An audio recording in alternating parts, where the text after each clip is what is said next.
Case में माननीय supreme court के दिनांक 1 अगस्त 2024 के आए निर्णय में, जिसमें कि SC व ST वर्गों को आरक्षण देते समय क्रीमी लेयर लागू करने तथा इन वर्गों के लोगों का उप वर्गीकरण यानी कि सब क्लासिफिकेशन करके समूचे आरक्षण को ही इनके समूचे आरक्षण को एक प्रकार से खत्म कर दिया गया है, अर्थात निष्प्रभावी बना दिया गया है। इसके संबंध में अपनी बात रखी थी। इसी विषय पर कल दिनांक 9 अगस्त 2024 को टेलीविजन के चैनलों में यह दर्शाया गया कि बीजेपी के SC व ST के सभी सांसद माननीय प्रधानमंत्री जी से मिले हैं और उन्होंने भी प्रधानमंत्री जी को माननीय सुप्रीम कोर्ट के इस निर्णय से आरक्षण खत्म होने की स्थिति उत्पन्न हो गई है, इससे अवगत कराया, जिस पर माननीय प्रधानमंत्री जी ने उन्हें ये आश्वासन दिया कि SC व ST वर्गों के आरक्षण में क्रीमी लेयर तथा उनका उप वर्गीकरण नहीं होने दिया जाएगा, इस पर गौर किया जाएगा। प्रधानमंत्री जी द्वारा अपने सांसदों को दिए गए इस आश्वासन के बारे में कई न्यूज चैनल पर प्रसारण होने पर फिर मैंने कल ही दिनांक 9 अगस्त 2024 को एक ट्वीट करते हुए कहा कि जो ये आश्वासन दिया गया है, अगर वो पूरा किया जाता है तो इसका हमारी पार्टी स्वागत करेगी। तथा इसी ट्वीट में मैंने ये भी कहा कि परंतु इस आश्वासन को तो तभी पूरा किया जा सकता है जब केंद्र सरकार वर्तमान में चल रहे संसद सत्र में ही एक संविधान संशोधन विधेयक लाकर माननीय सुप्रीम कोर्ट के इस निर्णय को निष्प्रभावी बनाते हुए ये प्रावधान लाती है कि SC एवं ST वर्गों के आरक्षण के लिए इन जातियों को कभी भी उप वर्गीकृत नहीं किया जा सकेगा तथा इन पर क्रीमी लेयर भी लागू नहीं होने दिया जाएगा। और साथ ही मैंने ये भी कहा कि आज इस मामले में विषम स्थिति उत्पन्न ही ना होती अगर केंद्र सरकार ने अपने अटॉर्नी जनरल के माध्यम से माननीय सुप्रीम कोर्ट के समक्ष SC व ST समाज के उप वर्गीकरण एवं क्रीमी लेयर के पक्ष में जोरदारी से अपने कथन न रखे होते। यदि उन्होंने ठीक ढंग से पैरवी की होती तो शायद ये ऐसी नौबत नहीं आती। और अब इसी सत्र में संविधान संशोधन न लाकर अचानक वर्तमान सत्र को ही तय की गई निश्चित तारीख के पूर्व ही कल दिनांक 9 अगस्त 2024 की शाम को अनिश्चित काल के लिए संसद वो स्थगित कर दिया गया, जिससे कि माननीय सुप्रीम कोर्ट द्वारा दिया गया ये असंवैधानिक निर्णय बना रहे। और बीजेपी की केंद्र की सरकार की मंशा, जिसकी वकालत उन्होंने सुप्रीम कोर्ट में की थी, वह बनी रहे, जिसके तहत इस देश के समूचे SC व ST वर्गों के लोगों को क्रीमी लेयर के बहाने तथा उनके बीच में उप वर्गीकरण करके उन्हें आरक्षण से ही हमेशा के लिए वंचित कर दिया जाए और इस प्रकार से फिर बिना संविधान बदले ही SC व ST वर्गों का आरक्षण हमेशा के लिए खत्म कर दिया जाए। एक और वर्तमान संसद सत्र को निश्चित तिथि से पूर्व ही समाप्त करना और दूसरी तरफ माननीय प्रधानमंत्री जी का ये हवाई आश्वासन देना कि माननीय सुप्रीम कोर्ट के इस निर्णय को नहीं लागू किया जाएगा और फिर इस मामले में कोई भी कदम न उठाना तथा कोई भी कार्रवाई आदि न करना, ये स्पष्ट रूप से दर्शाता है कि या तो माननीय प्रधानमंत्री जी द्वारा इस तरह का कोई आश्वासन अपने एससी एसटी वर्गों के सांसदों को सांसदों को दिया ही नहीं गया है, या फिर ऐसा आश्वासन केवल इन वर्गों के लोगों को भ्रमित व गुमराह करने के लिए ही दिया गया है। और इसीलिए अभी तक आधिकारिक तौर से माननीय प्रधानमंत्री जी द्वारा प्रेस के माध्यम से या अपने कुछ सरकारी ट्वीट के माध्यम से इस आश्वासन की कोई पुष्टि नहीं की गई है। केवल आश्वासन दिया जब वो एमपी लोग मिले हैं, लेकिन अलग से कोई सरकारी तौर पर उन्होंने ना कोई प्रेस के द्वारा इस संबंध में बताया, ना कोई उन्होंने अपना कोई ट्वीट जारी किया सरकारी तौर पे, जैसे वो करते रहते हैं। इन सब कारणों से आज इस देश में एससी व एसटी वर्गों के रह रहे लगभग 40 करोड़ से ज्यादा लोग पूर्व में कांग्रेस की रही सरकार की तरह ही वर्तमान बीजेपी की केंद्र की सरकार के द्वारा भी अपने आप को काफी ठगा सा महसूस कर रहे हैं, जिनको कि यहाँ वर्षों से छुआछूत एवं अनेकों अन्य शोषण व उत्पीड़न आदि सहने पड़े हैं, और जो आज भी सहने पड़ रहे हैं, जिसकी वजह से ये लोग आज भी सामाजिक एवं आर्थिक तौर से पिछड़े हुए हैं, जिन्हें ये आरक्षण दिलाने का कार्य परम पूज्य बाबा साहब डॉक्टर भीमराव अंबेडकर द्वारा कांग्रेस पार्टी के भी विरोध के बावजूद अपने अथक प्रयासों से दिलाया गया है। जबकि केंद्र की सरकारों ने इस आरक्षण को खत्म करने के लिए समय समय पर लगातार अनेकों प्रयत्न किए हैं, जैसे कि सरकारी नौकरियों को खत्म करके कॉन्ट्रैक्ट के माध्यम से कार्य कराना, जिनमें उनके द्वारा नियुक्त कर्मचारियों पर कोई आरक्षण लागू नहीं होता है। सरकारी उपक्रमों अर्थात संस्थानों को निजी हाथों में बेचकर उनमें मिल रही लाखों की संख्या में नौकरियां, जिसमें एससी व एसटी वर्गों को भी आरक्षण उपलब्ध था, वो भी खत्म कर देना। लाखों की संख्या में पदों को खाली करना। देश में लाखों पद जो कि एससी व एसटी वर्गों के लिए आरक्षित थे, उन्हें सालों से खाली रखना और बाद में उन्हें समाप्त करके सामान्य वर्ग को दे देना। पदोन्नति में आरक्षण के लाभ से एससी व एसटी वर्गों के कर्मचारियों को पहले ही माननीय सुप्रीम कोर्ट के एक पूर्व निर्णय जो कि नागराज के केस में दिया गया था, उसके तहत खत्म कर दिया गया था, तथा जिस निर्णय को निष्प्रभावी बनाने के लिए संसद में संवैधानिक संशोधन विधेयक बीएसपी के अथक प्रयासों से राज्यसभा में तो पारित हो गया था, परंतु उसके बाद वह लोकसभा में आज तक भी पास करने के लिए नहीं लाया गया है। और ये वही बिल है जिसको कि समाजवादी पार्टी ने अपने सांसदों के द्वारा कांग्रेस एवं बीजेपी के साथ मिलकर संसद के अंदर ही फाड़ दिया था। और अब इसी प्रकार ही भाजपा की केंद्र सरकार ने अपने वकील अटॉर्नी जनरल के माध्यम से सुप्रीम कोर्ट में उप वर्गीकरण और क्रीमी लेयर के पक्ष में गलत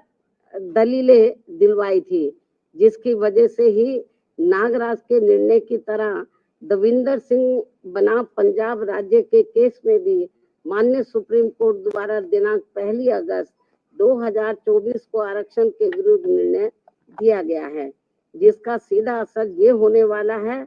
कि अब संपूर्ण एससी व एसटी वर्गों को आरक्षण प्राप्त नहीं हो सकेगा, क्योंकि इस निर्णय के अंदर ऐसी व्यवस्था कर दी गई है कि अब पूरे देश में राज्य सरकारें अपने अपने राजनीतिक फायदे के हिसाब से एससी व एसटी वर्गों के लोगों को आपस में ही लड़वाने का काम करेंगी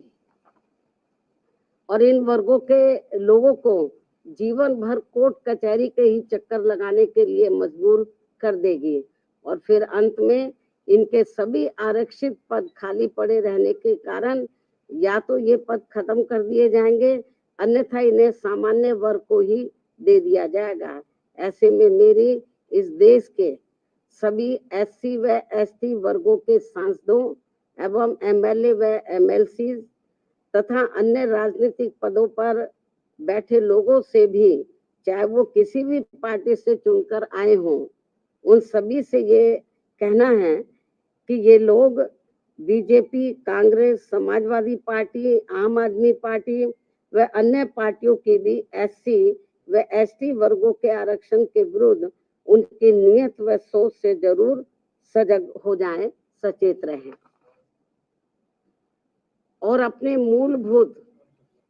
संवैधानिक आरक्षण के अधिकारों को खत्म होने से बचाने के लिए एकजुट होकर इसके विरुद्ध अपनी आवाज एक संवैधानिक और शांतिपूर्वक तरीकों से पूरी जोरदारी से उठाएं, वरना अब इस देश के एससी व एसटी वर्गों के लोगों को हमेशा हमेशा के लिए आरक्षण से वंचित कर दिया जाएगा। फिर वो चाहे नौकरियों में आरक्षण हो या किसी राजनीतिक पद के लिए हो, जैसे कि एमपी व एमएलए आदि के लिए हो। इसके साथ साथ मेरा ये भी कहना है कि अब समय आ गया है जबकि माननीय उच्च न्यायालय एवं उच्चतम न्यायालय आदि की नियुक्तियों में भी एससी व एसटी वर्गों के लिए पद आरक्षित किया जाए, जिससे कि इन उच्च अदालतों में इन वर्गों के लोगों की भी बात सुनी जाए और समझी जाए और भविष्य में माननीय सुप्रीम कोर्ट द्वारा नागराज केस में दिए गए निर्णय एवं दिनांक 1 अगस्त 2024 को देवेंद्र सिंह बनाम पंजाब राज्य में दिए गए निर्णय की तरह के अन्य कोई और निर्णय एससी व एसटी वर्गों के विरुद्ध देकर उनके संवैधानिक अधिकारों का हनन न किया जाए। इसके अलावा मेरा सावधानी के तौर पर एससी व एसटी वर्गों के लोगों को ये भी कहना है कि दिनांक 1 अगस्त 2024 को माननीय सुप्रीम कोर्ट के द्वारा एससी व एसटी वर्गों के आरक्षण के मामले में दिए गए निर्णय को लेकर अभी तक भी कांग्रेस पार्टी चुप क्यों बैठी है? अभी तक भी कांग्रेस पार्टी चुप क्यों बैठी है? इन वर्गों को ये भी सोचने की बात है। इस पार्टी के बारे में इन वर्गों को ये भी सोचने की बात है। इसके साथ ही जहां इस पार्टी की यानी कि कांग्रेस पार्टी की अपनी राज्य सरकारें हैं, तो वहां ये पार्टी अभी तक भी अपनी स्थिति क्यों नहीं स्पष्ट कर पा रही है? अर्थात वहां भी ये पार्टी चुप क्यों बैठी है? या फिर ये कहे कि हम इस निर्णय को यानी कि कांग्रेस पार्टी इस निर्णय को ही मानते हैं और इस पर ही अमल करते हैं जो अभी 1 अगस्त 2024 को माननीय सुप्रीम कोर्ट ने दिया है। इसके साथ साथ आम आदमी पार्टी, जिनकी पंजाब व दिल्ली में भी इनकी अपनी सरकार है, ये पार्टी भी इस मामले में अपनी स्थिति स्पष्ट करें कि ये पार्टी इस निर्णय को वहां लागू करेगी या नहीं। इस प्रकार इन पार्टियों की भी इस दोगली नीति से एससी व एसटी वर्गों के लोग जरूर सावधान रहें, जिन्होंने इस बार देश में 18वीं लोकसभा के हुए आम चुनाव में खासकर आरक्षण व संविधान को बचाने के नाम पर इन वर्गों का वोट हासिल करके अपनी अधिकांश सीटें जीत ली हैं, अपनी अधिकांश सीटें जरूर जीत ली हैं और अपनी एकमात्र हितैषी पार्टी बीएसपी को नुकसान पहुंचा दिया है।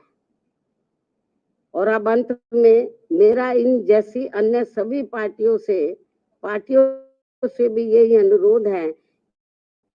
कि वे भी इस देश के करोड़ों एससी व एसटी वर्गों के लोगों के समक्ष इस निर्णय के मामले में अपनी अपनी पार्टी का स्टैंड जल्दी ही स्पष्ट करें ताकि सही स्थिति इन वर्गों के सामने आ सके। बाकी जो पार्टियां चुप बैठी हुई हैं अपनी स्थिति,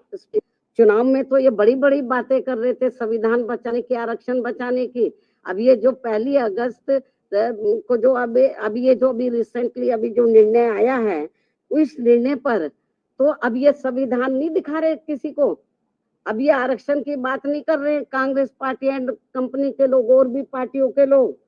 तो अभी नहीं ये संविधान की बात करे ना इनके आरक्षण की बात कर रहे। तो इसलिए मेरा यही कहना है इन सभी पार्टियों से, चाहे बीजेपी है, कांग्रेस है,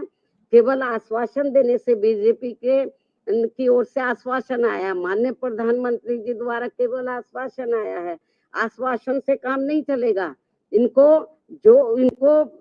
इन लोगों को एससी एसटी वर्गों को जो इस फैसले से इस निर्णय से नुकसान हो रहा है, तो उस पर वो अपना सही स्टैंड ले। और ये कोई केवल आश्वासन से या गौर करने से, माननीय प्रधानमंत्री जी ने जो कहा है कि हम गौर करेंगे, आश्वासन दिया, उससे काम नहीं चलेगा। इसका बड़ा भारी नुकसान इन वर्गों के लोगों को हो रहा है। बेहतर तो यही होता कि कल जो इन्होंने 2-3 दिन पहले ही संसद के दोनों सत्र जो इन्होंने अनिश्चित काल के लिए स्थगित कर दिए हैं, बेहतर यही होता कि इसको ये अनिश्चित काल की बजाय तो ये थोड़े समय इसको ये नहीं करते, इसको कंटिन्यू रखते और 5-6 दिन के बाद पूरी तैयारी करके तो इस ये संशोधन विधेयक को ये पार्लियामेंट में इस मामले को लेकर पार्लियामेंट में संशोधन विधेयक ये लाते, लेकिन नहीं लाए। तो इसलिए मेरा माननीय प्रधानमंत्री जी से भी यही कहना है कि यदि आपकी इन वर्गों के मामले में नियत साफ है, तो आप अपने और मामलों में तो समय से पहले हाउस बुला लेते हैं, तो आप कभी भी हाउस बुला सकते हैं, अपनी तैयारी करें। और ये जो 1 अगस्त 2024 को जो माननीय सुप्रीम कोर्ट का निर्णय आया है, तो इस निर्णय को निष्प्रभावी बनाएं, हाउस बुलाएं मतलब, और मालूम भी पड़ जाएगा कि हाउस में सभी दलों के का क्या स्टैंड है। और मुझे क्या लगता है कि ये इनको जल्दी करना चाहिए, ये ठीक नहीं है। वरना जिन राज्यों में अब जल्दी ही जिन राज्यों में जल्दी ही विधानसभा के आम चुनाव होने वाले हैं, तो इन वर्गों के लोग न बीजेपी को माफ करेंगे, न कांग्रेस को, न अन्य पार्टियों को माफ करेंगे, क्योंकि इन्होंने इस बार जो 18वीं लोकसभा के आम चुनाव हुए हैं, उसमें इन वर्गों के लोगों के साथ बड़ा विश्वासघात किया, धोखा दिया है। इनको कहा कि हम संविधान बचाएंगे, आरक्षण आपका खत्म हो जाएगा। अब ये चुप क्यों हैं? अब ये लोग चुप क्यों हैं? तो लेकिन इससे साफ जाहिर है ना ये संविधान को बचाने वाले हैं, ना आरक्षण को बचाने वाले हैं। अब ये समझ में नहीं आ रहा आरक्षण को लेकर, ये जो संविधान को दिखाते घूम रहे थे सभी पार्टियों के लोग, अब क्यों नहीं संविधान को दिखा रहे हैं? अब क्यों नहीं आरक्षण की बात कर रहे हैं कि इनका आरक्षण जो निष्प्रभावी हो गया है, तो इसको प्रभावी बनाने के लिए इनको पार्लियामेंट का सत्र जल्दी ही शॉर्ट नोटिस में इनको बुलाना चाहिए और अपनी स्थिति बीजेपी की सरकार को क्लियर करनी चाहिए और बाकी पार्टियों को भी अपना स्टैंड क्लियर करना चाहिए, क्योंकि ये कुछ जरूरी बातें बुलाने के कहने के लिए मैंने आज आप लोगों को तकलीफ दी है। हालांकि इससे भी मैंने पहले प्रेस बुलाई थी, लेकिन अब जो हालात जो स्थिति सामने आ रही है, कल मैंने ट्वीट भी किया, लेकिन ट्वीट में सारी बातें नहीं आ सकती हैं, ट्वीट में सारी बातें नहीं आ सकती है। इसलिए फिर मैंने सोचा कि मैं मीडिया बंधुओं के समक्ष जाकर अपनी पार्टी की सही स्थिति आप लोगों के सामने इस संबंध में रखूं, इसलिए आज मैंने आप लोगों को तकलीफ दी है। इन्हीं जरूरी बातों के साथ अब मैं अपनी बात यहीं समाप्त करती हूँ। धन्यवाद। जय भीम व जय भारत।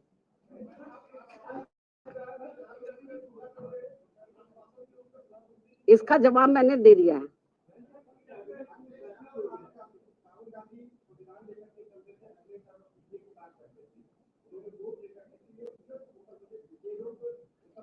इसका भी जवाब मैंने दे दिया है, इसका जवाब दे दिया है।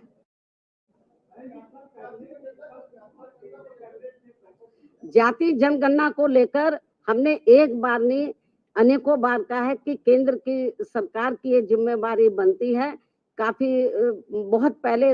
राष्ट्रीय जातीय जनगणना हुई थी देश में, लेकिन बरसों बीत गए हैं। अब केंद्र की सरकार की जिम्मेवारी बनती है, ये मामला राज्यों के ऊपर न छोड़कर केंद्र की सरकार अपनी जिम्मेवारी समझे और इसकी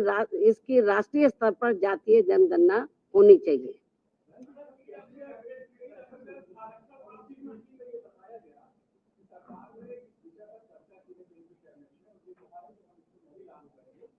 केवल कहने से थोड़ी ना काम चलेगा। जो सुप्रीम कोर्ट ने निर्णय दिया है, जब तक आप लोग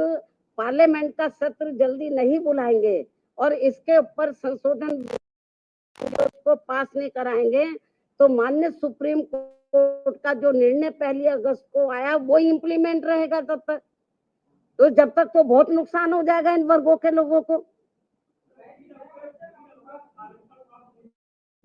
हाँ,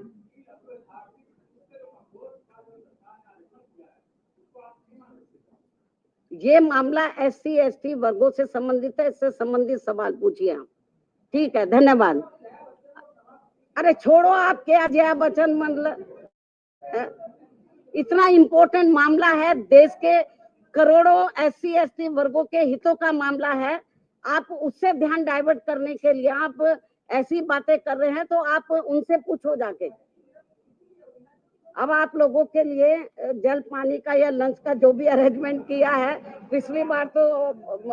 के लिए हम आपसे माफी चाहते हैं, क्योंकि समय बहुत कम था,